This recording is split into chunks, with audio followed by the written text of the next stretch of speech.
Good to see you again, man. How you doing? Really good. Good seeing you And too, then Shawn. It's been a while. you got a new hairdo since the last time I seen you. Yeah, yeah. Well, good. Yeah, Well, the you'd reached out. You wanted to discuss a little bit about concerns over children's nutrition with veganism, and I know you've been sort of a polarizing figure within the vegan community over recent years. Once being a prominent vegan athlete, I suppose. You were kind of a face of this. Is what we can do as a vegan. We can be a bodybuilder and have a good bit of physique, and then I know I think over the last 4 or 5 years, it's been, I'm not sure this is working for me. And you came off and then you went back and then you came off again, I think. And so just for the people that aren't familiar, just describe your sort of journey or your sort of what you've been up to the last sort of 10 years and when you got into veganism, how you sort of came to the conclusion that maybe it's not best for you. And then we can talk about, maybe potential concerns around children. yeah, absolutely, man. Thank you for allowing me this platform.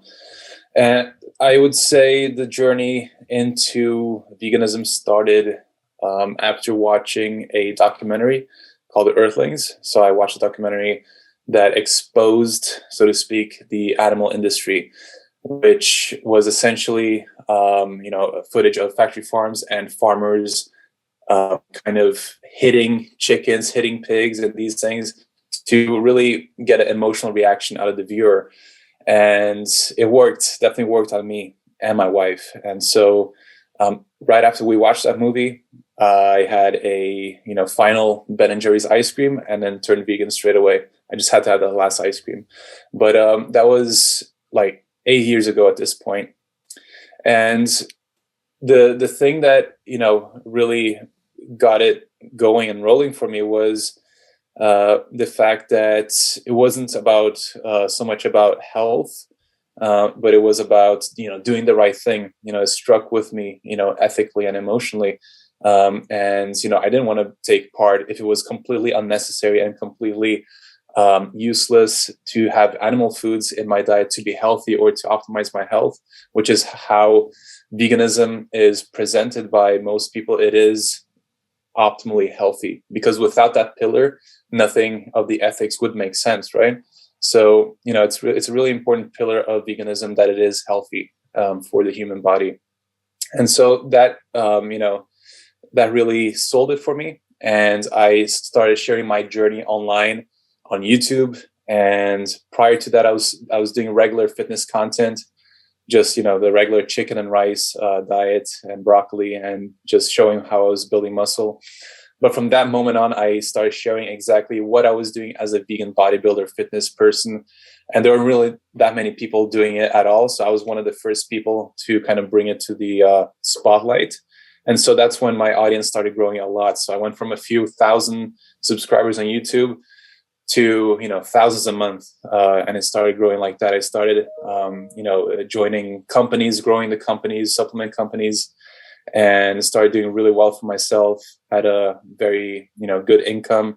Started sharing my knowledge, presented to the world that it was possible to build muscle on a vegan diet, and was doing really well. Went on speaking engagements every single year, many times a year, all over the world, to give speeches in front of thousands of people. And I was completely in alignment. That was my purpose. That was my goal, to bring awareness to the vegan lifestyle, and that the vegan lifestyle was the most optimal for humans. And that was my entire focus, until things started contradicting my beliefs, until I started getting, seeing red flags and seeing things that didn't really make sense. And when someone would drop out of the diet or the lifestyle, and there were public figures, I wouldn't, take that as strong evidence against veganism, because I figured, mostly it's probably psychological. It's probably, peer pressure. It's probably many things. And sure, maybe they're struggling with their health, but I'm sure there is a vegan solution for everything, as every single vegan doctor and influencer will tell you. But when I saw things that directly contradicted that more and more, I remember the first time was when I was getting ready to become a father, and I was in a vegan festival, lining up to take pictures with supporters and people who wanted to take selfies, and I had to hold a baby and take a picture with a baby. And I just thought that, something may have been wrong with this, this person, because although the appearance was of a baby, the baby was extremely heavy. So I had to really, tense my muscles to hold the weight up. And so I asked, the mother how old the baby was, and the baby was almost 2 years old, but it looked like a baby. And that was like the first thing that really got me, really questioning things in terms of veganism for children, and in general as well for optimal human health. And the more I, was open to the possibility that the vegan diet wasn't the best for children, for kids, and for humans in general, the more I was allowed to see, I allowed myself to be neutral about it, not too attached to the ideology. And then that, started manifesting in front of me more and more. So I was able to see more and more evidence that contradicted my beliefs. And, when I became a father myself, I had, a vegan child who went through a vegan pregnancy completely, was breastfed and was on a vegan diet for his first 2 years of his life. I believe it was 2 years. And, the evidence in front of me wasn't adding up either with my own son. And so that really got me in a very, very, dark place of really questioning my whole purpose. My entire life's purpose was under a magnifying glass. And eventually, I just had to stop. I just had to, give my son a chance to do something different. I before leaving officially, I reached out to all the vegan doctors that I had access to in the community, all the top names that people usually go to for answers. And the studies and the proof that they presented were extremely weak. And so prior to that, I was doing like most doctors and, public health influencers or nutrition influencers were doing, which is essentially just listen to somebody and repeat the knowledge that you learned from somebody else. Instead of actually going and reading the studies yourself, you just repeat what the conclusions of a study is. And so when I was reading the studies, I was really disappointed and shocked about what I saw. I couldn't understand how the American Dietetics Association could put such a claim as to veganism being adequate for all stages of life based on the evidence that existed.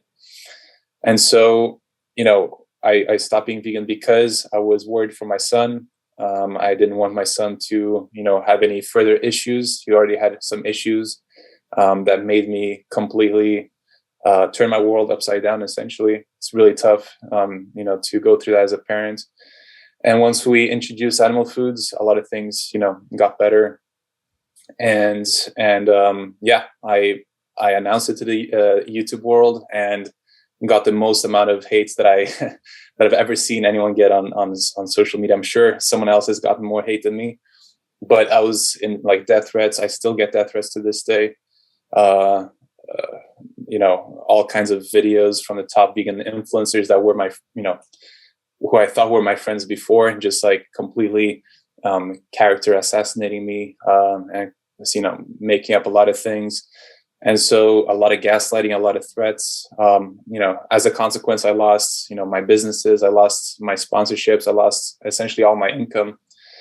And that was in early 2020. And so I stopped talking about nutrition and health for a while, just because it was too much dark energy to deal with, essentially. And I went on to talk about the pandemic instead for well over a year. And things around that. Not that helped me get into good favor with people. Still lost a lot of support, talking about all these things as well. But I felt like it was even more important than, talking about veganism. And at the same time, it allowed me to just, really reflect about my choices and decisions. And so that's when I came on your show. The first time around was, maybe a few months after I quit veganism. Now, what happened after that was that I wanted to give it another shot just to make sure I wasn't experiencing some sort of placebo effect, or I wasn't kidding myself. So I went on a plant-based diet again, just to make sure, that, I wasn't kidding myself completely, tried to be as neutral, as objective as possible. And so when I did that, all the health issues that I had previously, which, made my decision to quit veganism, much easier, all came back. So that was, muscle cramps, extreme joint pain and different joints around my body. So, after a few months of going back on a plant-based diet, all of that came back, and then that was it. That was like the final, straw that broke the camel's back, so to speak, with veganism. Yeah, you mentioned there's that academy position from the Dietetics Association, American Canada. I think it was 2016. It was published.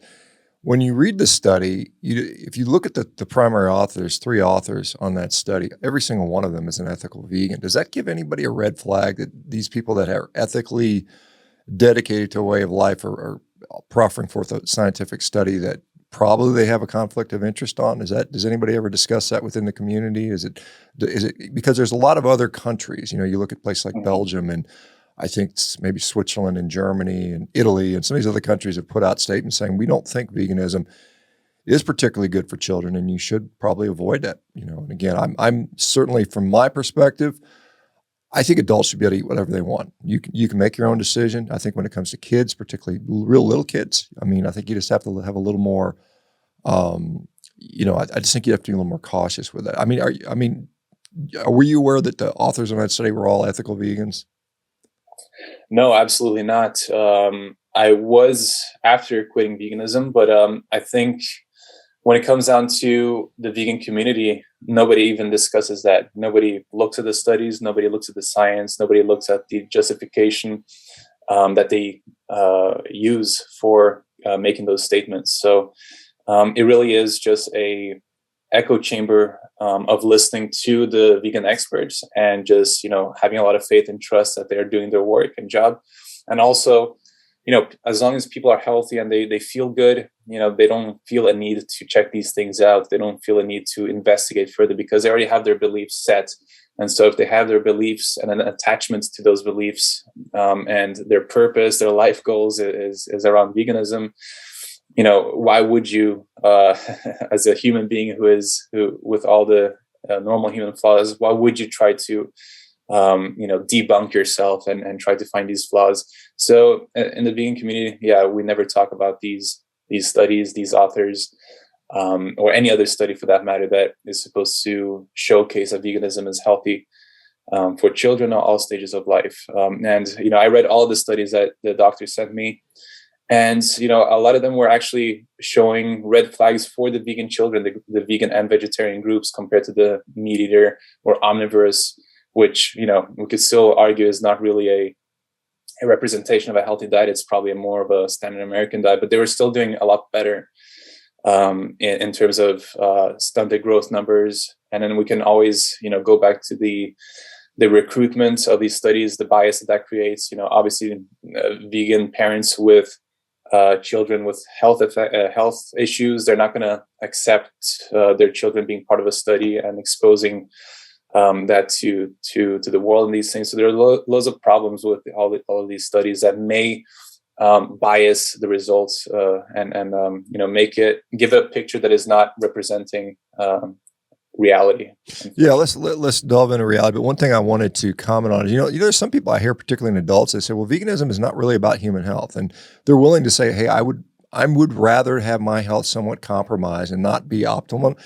And who am I to say you must live an optimal, healthy life? There's plenty of fat Americans that eat a bunch of garbage, and hey, that's their choice. And if you want to sacrifice a little bit of your health to save the planet, save the animals, if that's what you believe, more power to you. But at the same time, your kids don't really have a choice in this. A 3-year-old isn't saying, hey, mom, dad, I want to maybe not grow 3 inches taller. Maybe I want to knock a few IQ points off potentially. And we know there are potential cognitive issues, growth issues. Major studies came out showing that vegan children are just smaller.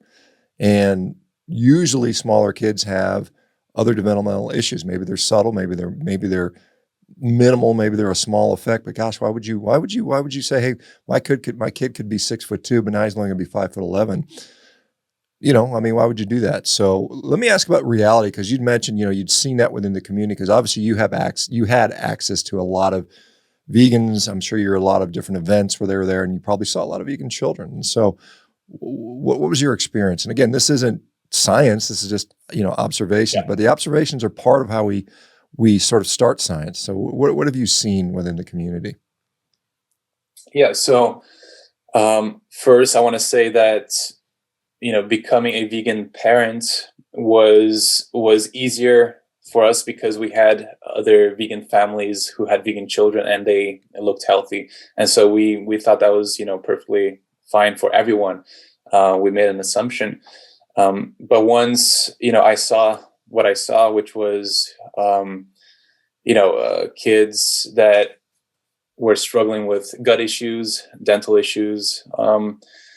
Then things started changing up. But we had a lot of vegan families, family friends online that we were talking to.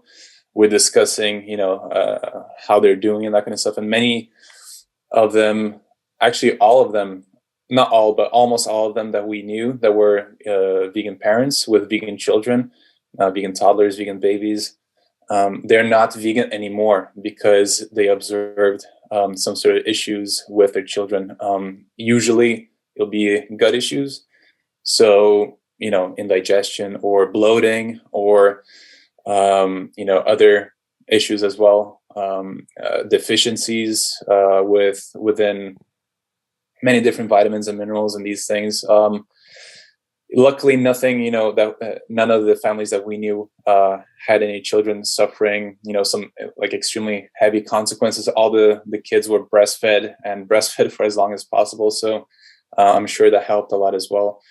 But, we had, there are people that I know, who are influencers, very popular, who their kids, died and just didn't make it. And, of course, I can't, blame that on the diet completely and say it's veganism that did it. But I don't know anyone else who's gone through that, even on a standard American diet. So there are too many outliers, or what they would call outliers in the vegan world, and that is what I observed. But the most important was with my own son, because anecdotes from other people, that's cool. I always listen, always open to hearing that. But when it happened, when our son was born, he was born very small, very, very small. And we're okay with that, because as long as you follow a certain growth pattern, that's supposed to be okay. But we saw that he was going under and actually losing progression in that growth curve. Not that the growth curve is perfect always, but it was not adding up. And so we also noticed that the digestion wasn't good. Bad digestion his whole life. He had some really bad eczema and skin issues that were like pretty extreme. And we tried to go to different professionals, doctors, to try to figure out what it was. Nobody could give us an answer. It got better when my wife cut out gluten, and he was getting gluten through the breast milk. And so when she cut that out, it got better. And then the main thing that really got me to be like, okay, there is something very, very wrong here, was when his teeth came out. And the first two front teeth came out. They looked pretty thin, not very strong and thick. And he started getting some brown spots on it. But the thing that really shocked me was when some of the other teeth further back came out. They came out already extremely discolored and brown. And that's not how it's supposed to be. And we looked for information everywhere, just like online, PubMed, scanning through everything. We just couldn't find any information on what could be causing this. My theory now is, of course, fat soluble vitamins, lack of those, K2, vitamin A, these things wasn't converting beta carotene and not getting enough vitamin K2. all these things that you believe is not going to be an issue. I'm not saying that I know for sure that those were the problems. All I'm saying is that when we introduce animal foods, those issues reverse and stop progressing. So the cavities stopped, the rotting stopped, and it was a lot better after adding animal foods. And this is the case with every single family that we knew who had their kids on a vegan diet, observed some issues, and fed animal foods too. All of them experienced some improvements, and as a testament, none of them had gone back to being vegan or feeding their children a vegan diet either. And so that says something. And again, anecdotes are anecdotes, but what was the most powerful was my own experience, or our own experience with our own son. When you talk about there's always a vegan solution for whatever problem, or at least that's what some people believe. And so, what were you feeding him? And when you started seeing the issue, what did you try to add, or how did that play? I mean, I'm sure you weren't feeding him pure junk food, but I mean, what was the diet like for the little guy? Yeah, so we were feeding him what we believed, was the most optimal diet. My wife is a nutritionist; she studied nutrition. I studied nutrition just on my own, online, and obviously took in all the information from all the vegan doctors. Learned it properly, had a very good understanding of everything that they said. That was my job, coaching people on a plant-based diet as well. And so we're feeding all the whole foods, trying to decrease the fiber intake, try to increase the calorie density, increasing the fats as much as possible, even though some doctors like Neil Bernard and PCRM advocate for a low-fat diet, even for kids, which I never understood. But most people advocate for quite higher fat consumption for vegan children. And so, a lot of nuts and seeds, horrible idea, avocado, fruits, grains, whole grains, just the regular stuff that a lot of people promote. And then, I mean, like some of the plant milks and stuff like that. I know there's oat milk and soy milk and all those types of things. Were those part of that? Yeah, soy milk was, it's always touted as the, only replacement for cow's milk in terms of vegan plant milks, because it has, adequate amount of protein inside, which, obviously it contains a lot more things that are not optimal as well. So, soy milk, tofu, tempeh, these things that are, trying to increase a protein amount, because without those foods, it's going to be really tough on the kid's digestion. Like, you can't really feed the kid only beans and lentils. We're doing that as well. But yeah, nothing seemed to work. Nothing seemed to put the weight back, or increase his weight at a rate that we're hoping. And so, that was what we're feeding him. And then when we started adding animal foods in, it was really a tough process, because he really didn't want any of it. He didn't want the meat, he didn't want the eggs, he didn't want anything, because he's never had any of that stuff. But nowadays, a few years later, that's essentially some of his favorite food. Meat. Especially, raw meat is like something that he always asks for, not something that we always give, but he always, for some reason really wants raw meat. And also fat, just the fats. He's always asking for the fat on the steak. So that's like his favorite food nowadays. But in the beginning, it was very, very difficult to get him to eat animal foods. And, the reasons behind that could be, maybe he felt energetically emotional resistance from us, or, uncertainty. There could be many, many reasons for that. But adding these things really, really helped. The cavities stopped progressing. The discoloration got better in the teeth. Bone density, all these things improved. So that's essentially what happened. So now we essentially try to focus our diets, or at least the children's diets, around animal foods as a main source of nutrition. And then they have some, fruits and berries and these things, some rice and potatoes and these things as well. But we try to make animal foods a highlight of their diets.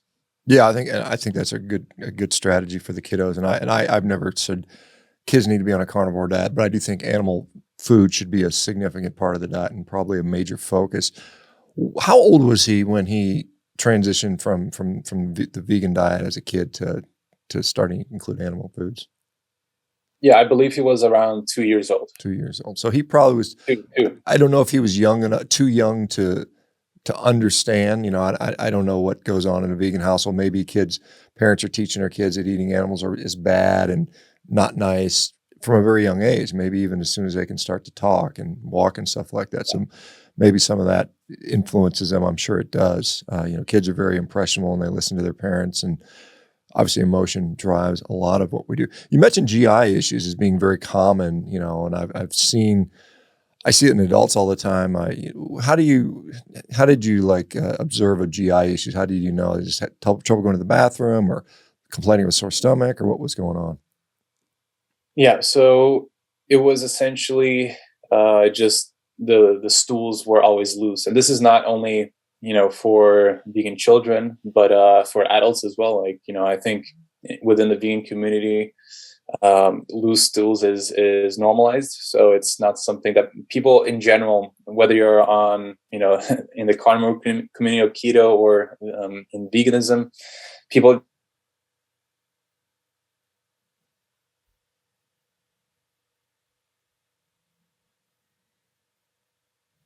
looks because it's not an appealing topic of conversation.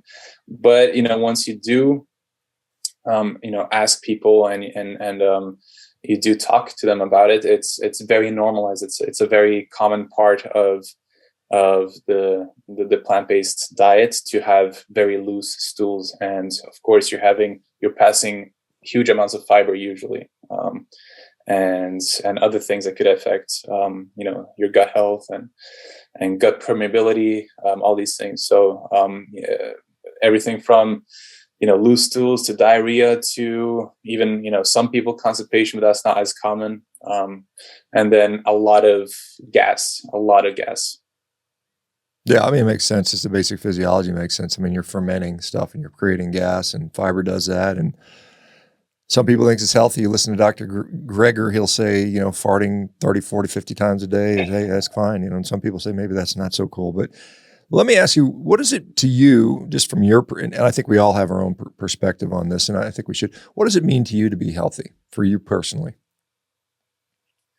For me personally, it means a healthy alignment between body, mind, and spirit, essentially, and I think that is something that a lot of people forget, because a lot of times when you're on a vegan diet, and any diet, it doesn't matter what kind of diet you're on, but a lot of times you're not aligned in all those three things. And so I think perfect or optimal health has to incorporate your physical body feeling good, feeling strong, being capable of doing things that a human body should be capable of doing. You have to be mentally and emotionally healthy, not focus on negativity and sadness and all these things. Have a positive attitude. Not to say that you have to be positive all the time, because that's kind of impossible. We're here on a very challenging journey as humans. We're going to face challenges constantly, but being able to overcome these challenges without being sucked into the negativity and stay there is really important. And then just spiritual health as well, having a purpose, having a mission, feeling like you're here for a reason. I think all these things have to be checked for optimal health. Yeah, I hear a lot about low energy, high energy, vibration, not eating death, eating life, and all that stuff. Does that make sense to you? Do you buy into that stuff? I mean, do you feel like you're on eating low energy and eating death now that you're including animal products, or how do you? I mean, because some of it just sounds like a bunch of nonsense to me. But what's your perspective on that stuff? Yeah, I think our minds are extremely powerful, and so if we hear that somewhere, or maybe we think we feel that in our own bodies, we're able to manifest symptoms just out of thought alone. And the placebo effect is extremely powerful. So yeah, if you really believe that meat is gonna make you aggressive or make you sluggish or very tired, like I believe that you are able to manifest those symptoms. But for people who are, in a sickened state, in a depleted state, in a, starved state, so to speak, when they do incorporate animal foods, they experience the opposite. They experience vitality for the first time in a long time. They experience energy, life force energy, and all these things that, in the, I guess, spiritual world, they will say like high vibe, high vibration, or whatever. I don't know exactly what, the beliefs around meat eating is for a lot of people, within, I don't know, whatever kind of religion or belief that they have. But I do know that a lot of people do talk within veganism. There is especially in raw veganism, they always say that cooked food, just, lowers your vibration, your energy. And especially meat is like, essentially rotting your own body from within and pulling you away from the truth, pulling you further away from God and all these things, because you're promoting suffering and putting suffering in your body, all these things, right? So there's a lot of different beliefs that, I don't subscribe to. I never subscribed to one ideology apart from, veganism. I thought that was, the best thing because it checked all the boxes. But, from the spiritual sense, I've never subscribed to the fact that, a certain food is going to give me certain superpowers or, deplete me or anything like that. But you can see that is very prevalent in a lot of these different sects. Yeah, it is almost religious. And if you look at many of the major religions in the world, they actually talk, read the Bible, you read some of the Muslim texts, they talk about animal food as being what we're supposed to be eating. And then there's, you might go to the Hindu side and there's some other different things. So it's almost like a religious battle. So correct me if I'm wrong, but I think I remember seeing there was a picture of you from when you were, I don't know, probably a late teenager or something. You had acne on your face and you're like, this is me eating animal products. And then here you are a couple of years later and your face is all clear on a vegan diet. Now I'm looking at you today. You've got animal foods back in your diet, but your face is not all broken out. There's not a bunch of acne. You've got pretty nice looking skin, to be honest. What do you think was going on back when you were, however old you were when that first picture came out? Was it, and I would say that I think in my view, obviously most people that give up animal foods are also giving up a lot of other things. They're giving up processed junk food. And it maybe dairy has an impact here, but what do you think in retrospect? Why were maybe you're a teenager. A lot of teenagers have acne on their face. It's kind of part of being a teenager in some regard. I think to some degree, I think the diet really has an impact anyway, but what are your thoughts on that now? And looking back 10 years later, however long it's been. Yeah. So I struggle with severe acne for many, many years. And that picture was the only one one of the few that I had because I really didn't want any pictures taken on my face because it was that bad.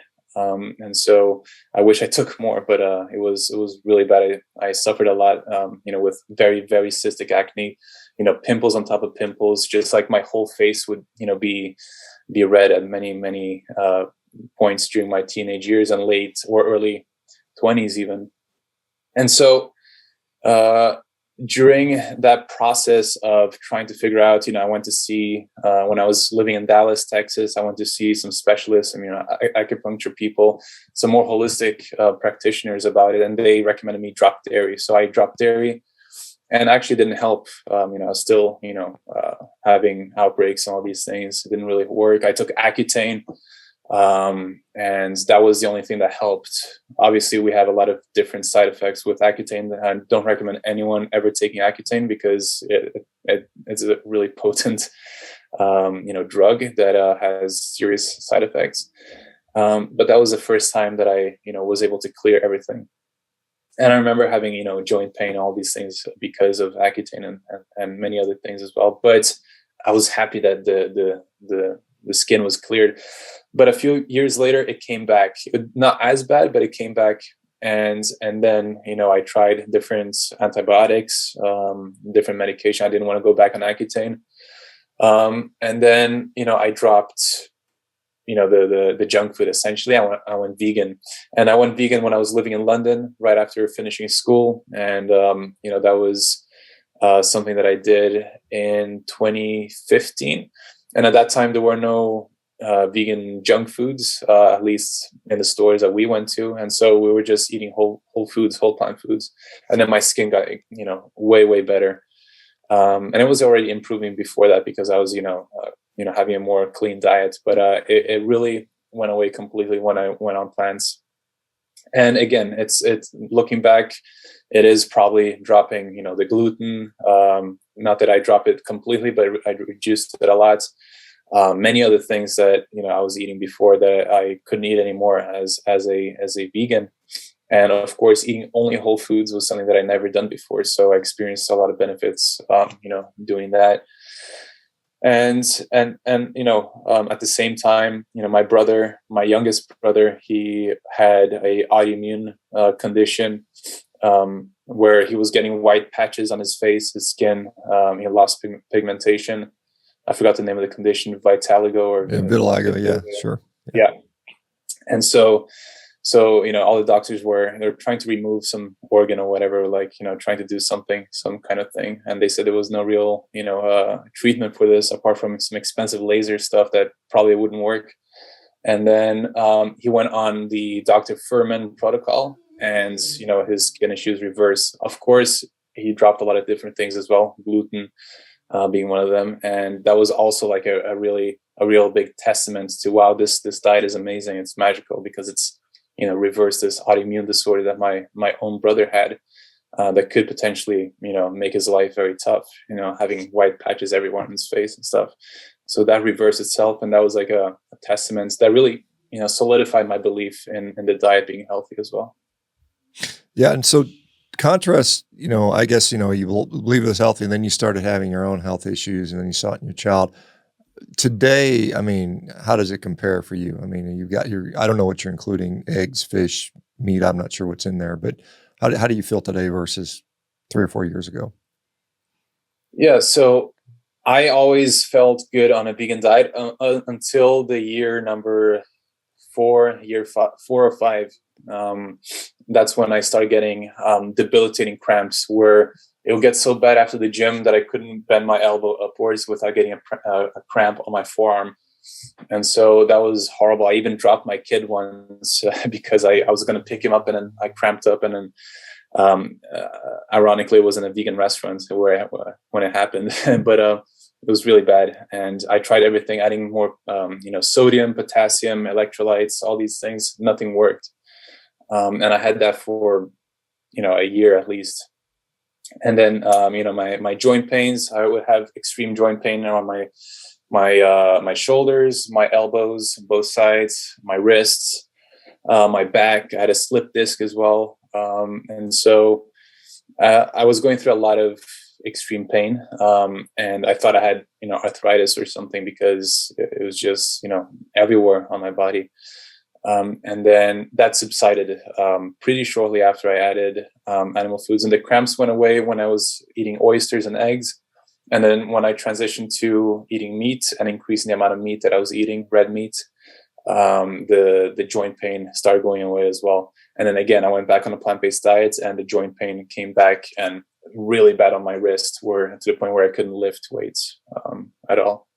Yeah, it's gonna be frustrating. I've been lifting weights for almost 43 years now. It's just if I couldn't do it, I would be a pretty miserable person. So I can definitely relate with that. And it's kind of you're talking about the oysters. Remind me. I guess there's something I didn't know. There's something called an ostro-vegan, who's someone who includes like shellfish, which I think is just kind of humorous, because most vegans will tell you it's more of a belief system rather than a diet, and that obviously wouldn't be part of that. So it's just kind of a little bit humorous to me.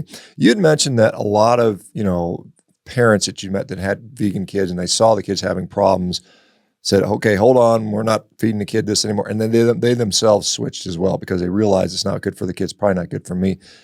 Have both you and your wife is she still doing a vegan diet, or is she still switched over to an animal-based diet, or including animal foods as well? No, she is also on the same page. So the first time we switched, she was more resistant, or she had a more difficult time letting go of the ideology, and it takes time to undo all that, cognitive training or whatever you want to call it, indoctrination, brainwashing. It takes a long time to let go of a belief that you've solidified over so many years and made your life revolve around. So it's really tough. And so I found it a little bit easier to let go and to go a little bit harder on the animal foods. but nowadays she has a very similar diet to me. She still eats more plants than me, but she's definitely not on a plant-based diet, and she doesn't have any plans on going back. And me myself, I'm eating probably 70%, 80% of my calories from animal foods at this point. So I've never done that before, but I feel good doing it. And I also don't see myself going back to a vegan or plant-based diet. That's for sure. There's, and it's not really a study. There was one sort of kind of research where they did a survey on vegans, and they found like some 84% of them quit.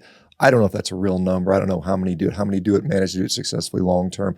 I know I get a lot of them. I get a whole lot of them that are sometimes 10, 20, 30 years into it, and they're like, man, I finally just fell apart. And so I don't know, probably there's a percentage of people that can manage to do this successfully for quite a long time.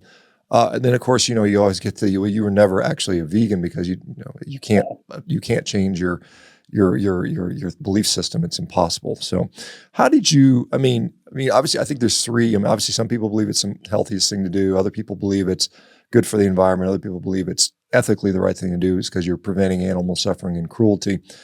How do you, I mean, obviously the health issue faced you full face. You were exposed to that. It was undeniable when your health starts to decay. It's like, I got to do something different. But those other two issues, the environment and animal ethics, what sort of information sort of allows you to say, I'm sort of reversing this quote unquote brainwashing process that might go on there. So how do you sort of not justify, but what do you know now that you would have preferred to know back then about making food choices? Mm-hmm. It's funny because I believe I saw you post yesterday on Instagram that you go vegan because you listen to others, and then you stop being vegan because you start listening to yourself. And that's kind of what happened, right? It's I stopped listening to other people. I stopped listening to documentaries, and I was just doing a lot of inner work, especially during the time when I stopped being vegan. I was getting a lot of hate thrown at me. Death threats, people, threatening to kill my family, all these dark things. I was, losing friends in real life, getting people saying that they cannot ever see me again. People who I thought were very close friends who I spent time and shared, many, many family meals together. That was like, it really got me to some dark places. I wouldn't say depression, but very, dark places. And I think that really got me a lot closer to getting in touch with my own intuition and really, think for myself rather than, trying to look for the truth outside of myself. I was really looking inwards. And so when it came to the ethics of it, really, the ethical arguments never hold up in my mind when your health has to take a hit or has to be compromised, or your children's health even more. That's doesn't make any sense at all. So, why would it be your duty to save the animals when it means sacrificing yourself? How does that work? That doesn't work in nature. No other animal would ever do that. And so I believe that for most vegans, apart from some vegans that are very, maybe anti-human, nihilists, and these people who are very, very much of a belief that human life is pointless and we are the cancer of the planet and all these things.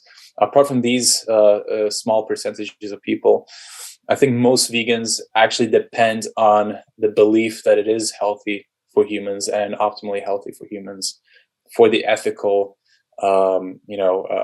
arguments to make sense and for them to continue being vegan. And so that is why a lot of vegans, will not quit until they actually face those health consequences themselves.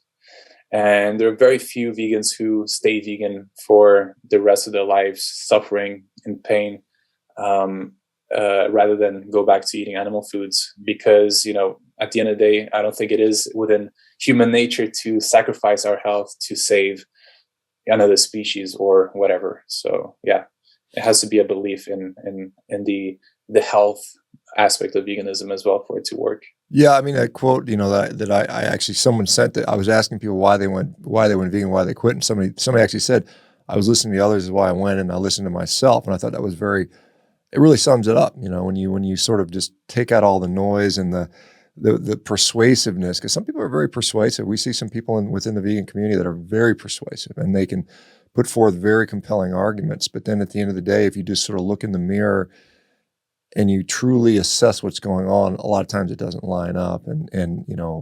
Uh, obviously I promote a carnivore meat-based diet, but I don't expect everybody to do it the rest of their life. I don't care if everybody does it. I think it's a tool.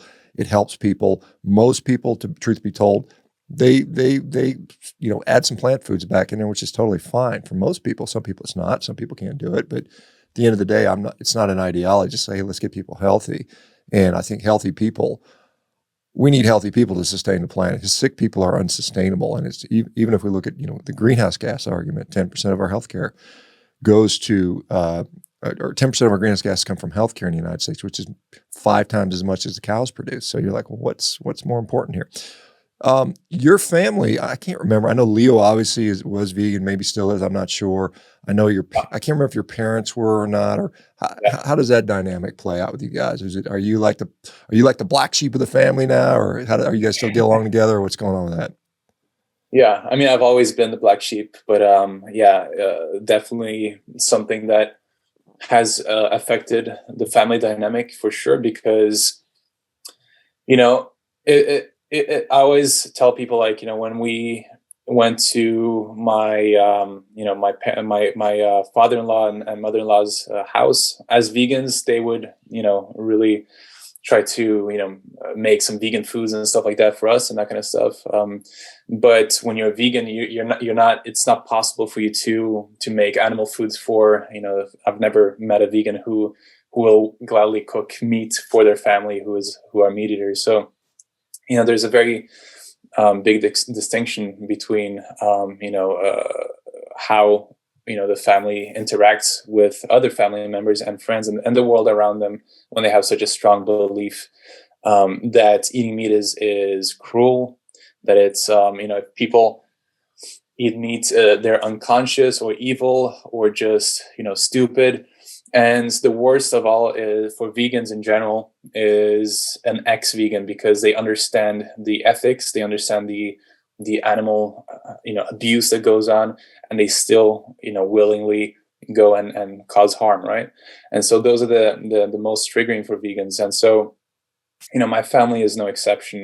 They wish that I was still this prominent vegan that was at the top of his game, making them proud, making a lot of money, all these things.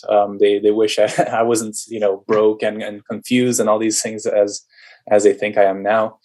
But we have that deeper love that is stronger than veganism.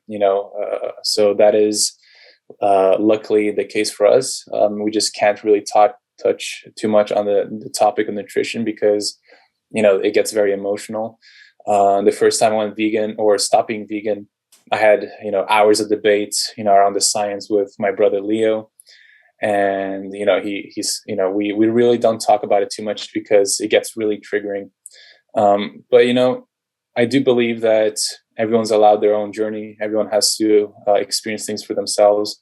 But yeah, it is difficult because even though we understand that we have this love for each other, there's still that little the little kind of underlying resistance and conflict or differing point of view, because if you are vegan, it doesn't matter if you're family or not, you really have the belief that that person who is now eating meat is doing a disservice to the planet, to the animals, and to their own health.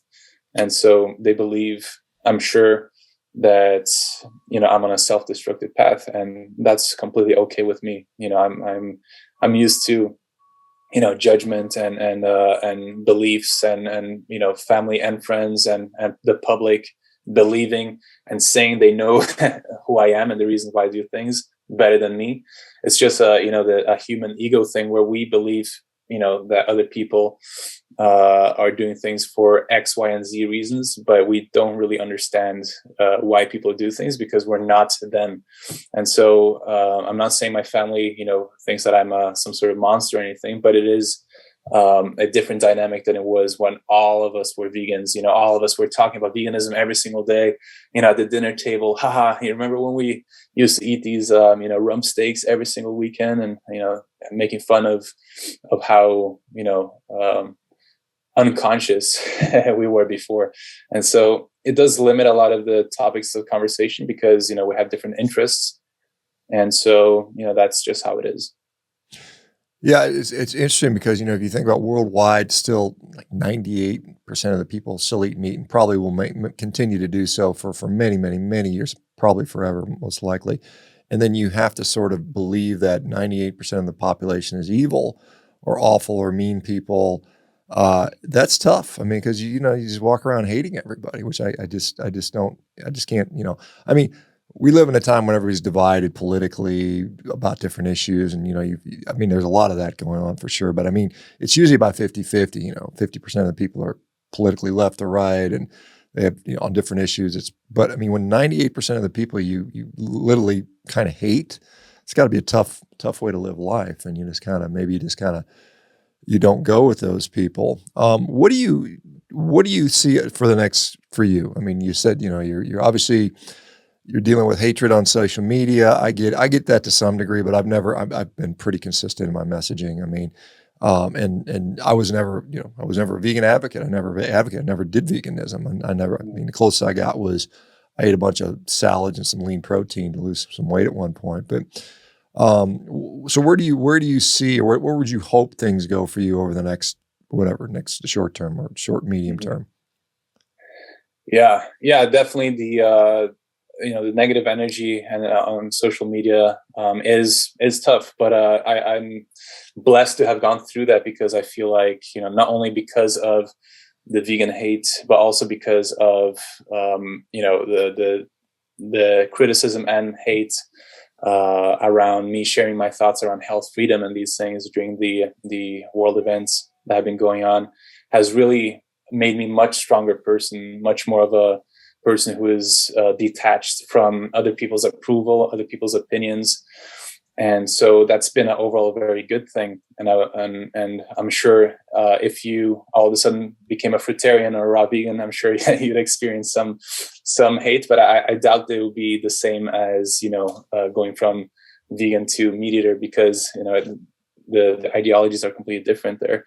And so for me, the way that I see things is I'm just taking life day by day, being, present with my family. I had a daughter come into my life a year ago, and she's completely healthy, and we're so blessed to have her. And we're just, spending as much time together as possible while they're, tiny and small. And I'm not really worried too much about, the social media stuff. I do feel a calling to come back to it, which is why I reached out to you. I feel like I have unfinished business talking about veganism and my experiences around it. This is actually the first time I've ever shared about my son.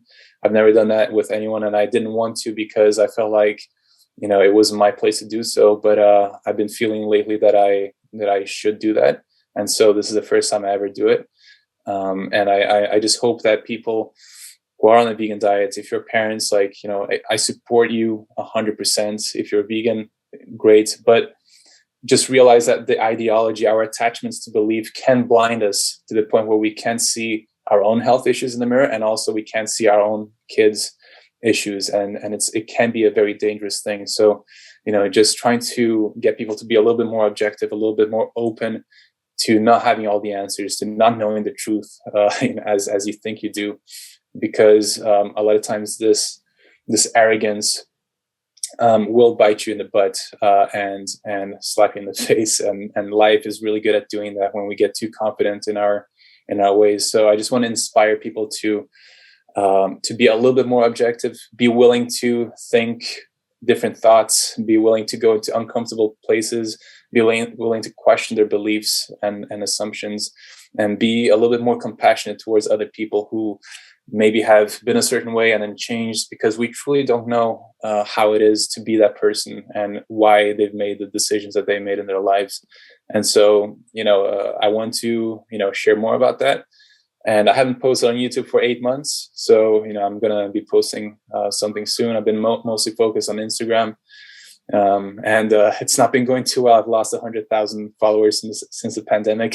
So, I haven't really been able to find the success there, but I know it's coming. I know, when you speak your truth, your authentic truth, you tend to attract like-minded people and your tribe.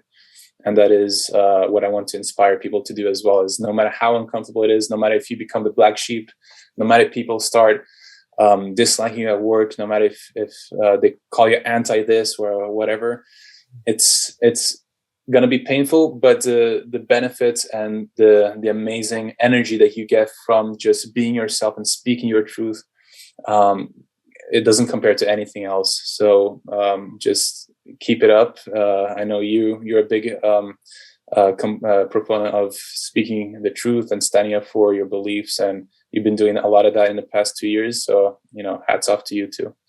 Yeah. Well, John, thanks for coming out and being willing to share this stuff, because I think it's, there's other people that's similar, are going to be going through the same thing, and they're questioning things. And like I said, maybe not everybody has that same experience with themselves or their kids, but some do, and they need to be able to realize it.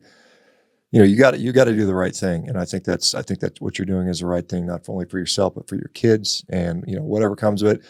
I don't know what part, I'm on social media. I get some people saying stupid stuff, but I mean, literally when I've gone out in public and I get recognized from time to time, I've never had a bad encounter. Everybody's been positive. Maybe it's the fact that I'm 6'5" and 250 and nobody wants to say bad things to me in my face, but I don't know. I don't think that's the case. I think most people, the difference between the quote unquote keyboard warriors and what's happening in reality. I think Mike Tyson said it best when, social media is a lot of people say crappy stuff about people without having to get worried about getting punched in the face. Maybe there's some of that, but I mean, where in the world are you living these days? I know you're always bopping back and forth all over. I always see your posts from different parts of the world. Where do you guys live? And are you experiencing pretty nice? Well, it's nice view out there. Yeah. Yeah. Right now I'm in Norway. So, okay. We spend most of the time in between Norway and Spain. So that's where we spend the most time since the pandemic started. We haven't really been that much to the US, but usually we'll be a lot in California as well. So we haven't been there in a long time. We miss it, but it's a little bit difficult with the travel restrictions and all the rules and stuff. So, but hopefully we'll be back there soon too. Awesome. Well, John, I have to go, unfortunately. Once again, thank you. Let people know where your social media is, where people can contact you if they're interested in following more about you and learning some more. Yeah, so the best place would be on Instagram. You can follow me by typing my name, John Venus. And then I also have a YouTube channel. If you type my name, or if you type vegan bodybuilder, I'll still pop up as one of the first results. But type my name and you can find me on both those platforms. All right, John, wish you the best of luck. Glad your kids are doing well. Take care. Say hi to everybody. And let's chat down the road again, okay? Absolutely. Thank you so much for having me, Shawn. And everyone else who's watching, thank you for your support. Bye-bye, guys. We'll see you back tomorrow. Take care, everybody.